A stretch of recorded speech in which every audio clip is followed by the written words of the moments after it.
and some wearing MAGA hats and shirts that said Trump 2020. I told them to just leave the Capitol, and in response they yelled, "No, man, this is our house. President Trump invited us here. We're here to stop the steal. Joe Biden is not the president. Nobody voted for Joe Biden."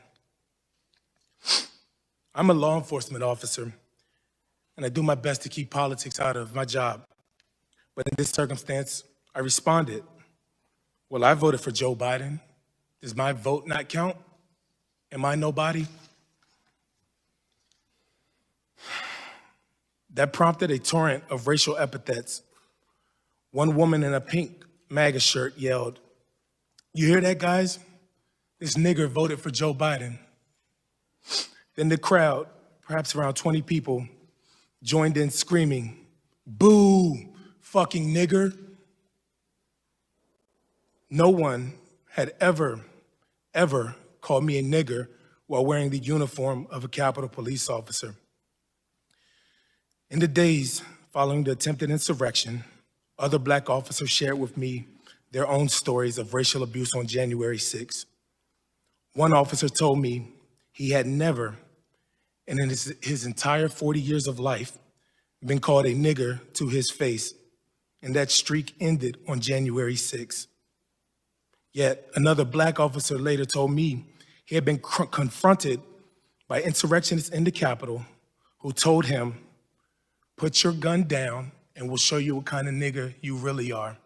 To be honest, I did not recognize my fellow citizens who stormed the Capitol on January 6th, or the United States that they claim to represent. When I was 25 years old and then a sergeant in the Army, I had deployed to Iraq for Operation Iraqi Freedom.